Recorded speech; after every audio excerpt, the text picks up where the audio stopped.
Hello and welcome to this video on creating HyperDocs. This is lesson 4.3.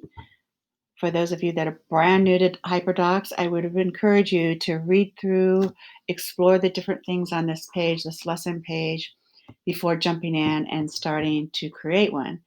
If you've been around a little bit, like I have, these might look similar to things we did, which we called web quests. Basically, they're online learning activities that students can do at their own time, at their own pace, with little to no instructor direct instruction. So, again, that's a HyperDoc in a very quick statement.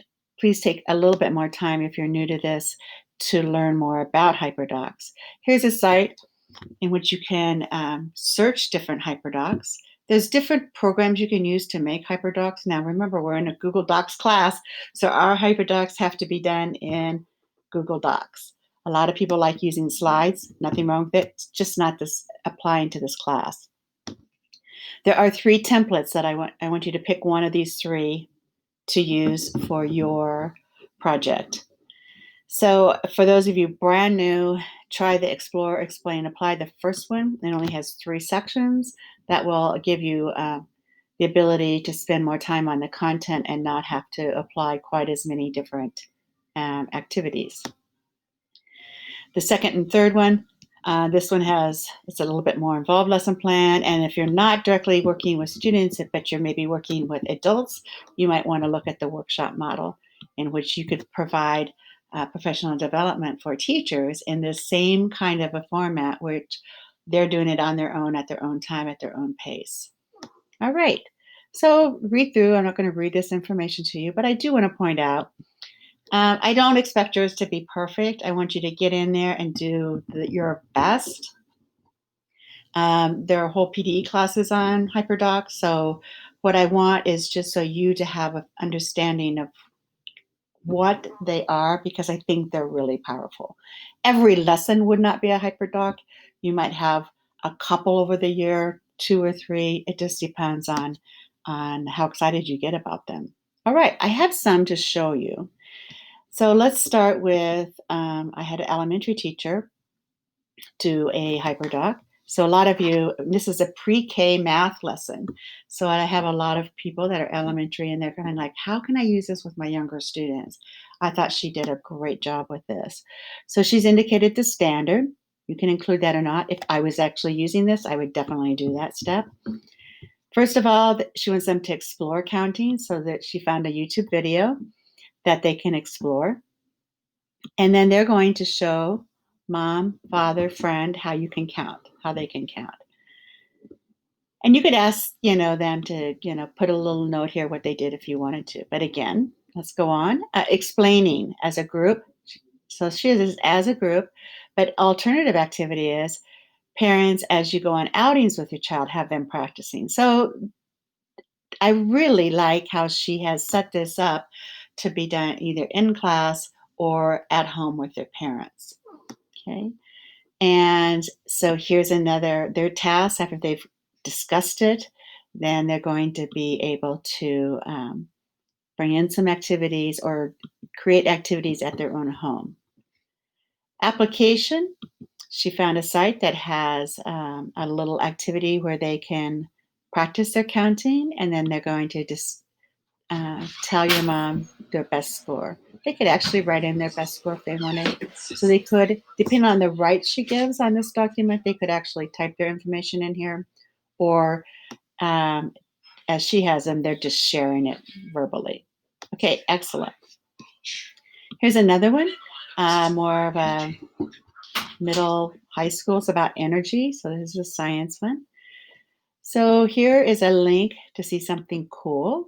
So there's a website that they are taking the students to.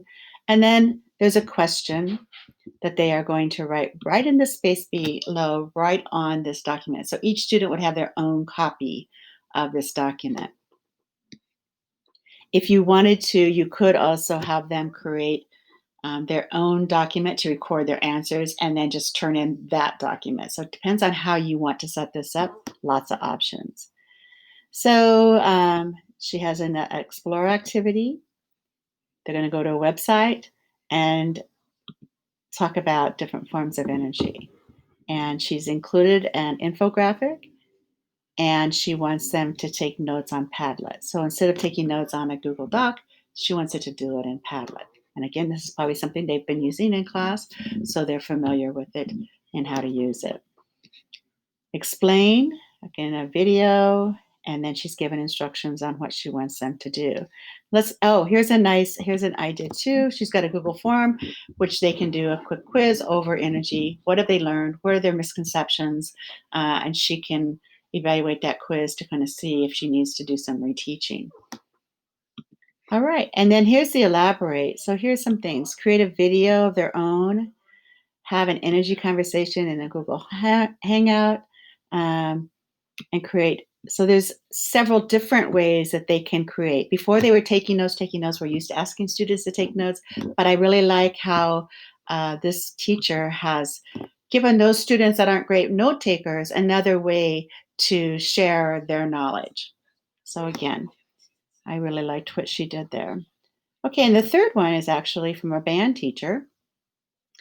So this is divided into smaller groups.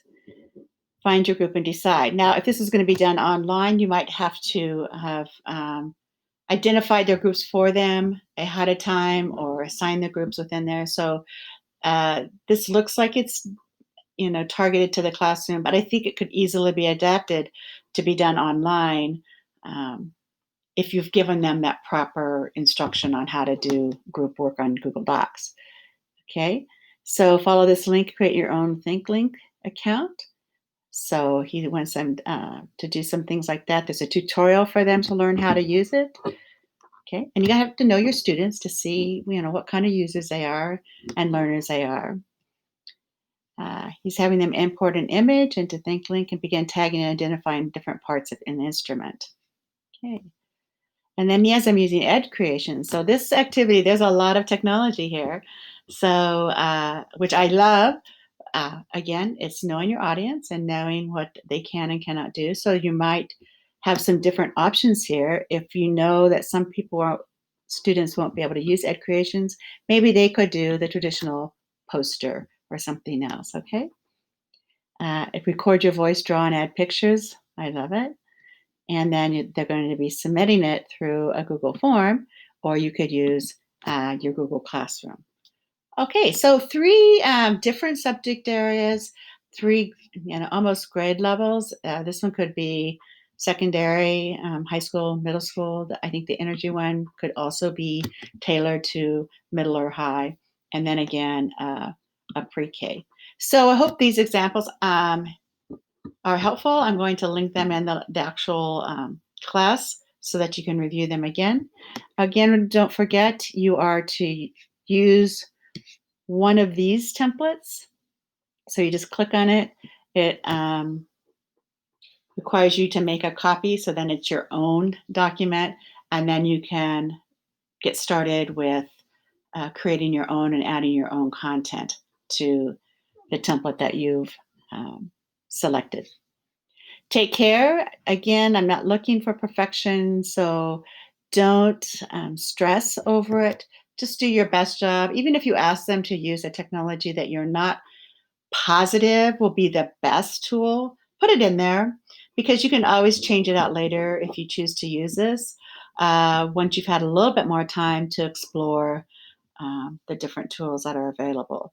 So don't be afraid to plan big, knowing that you may have to redesign once you have a little bit more time to dig in more deeply with some of the technology that's available. Take care. I'm always available if you have any questions on this lesson.